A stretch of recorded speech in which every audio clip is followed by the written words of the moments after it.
আজকের পর্বে চিরদিনই তুমি যে আমার ধারাবাহিককে দেখব এক অবাক করা মুহূর্ত।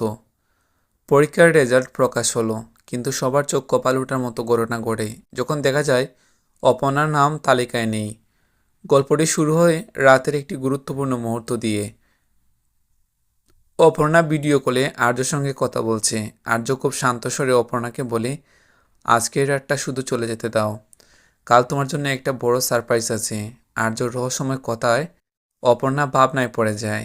পরের দিন সকাল, পুরো কলেজব্যাপী রেজাল্টের উত্তেজনা। অপর্ণা কলেজে পৌঁছায়, রুম্পাও আসে আনন্দের হাসি নিয়ে। রুম্পা রেজাল্ট দেখে উচ্ছ্বাসে অপর্ণাকে জড়িয়ে ধরে বলে, দেখো আমি পাশ করেছি। কিন্তু আনন্দের মাঝেই দুঃখ স্বপ্ন নেমে আসে। যখন অপর্ণা বারবার খুঁজেও নিজের নাম কোথাও খুঁজে পায় না। অপর্ণার চোখে অবিশ্বাস, এটা কীভাবে সম্ভব, আমার নাম তালিকায় নেই কেন?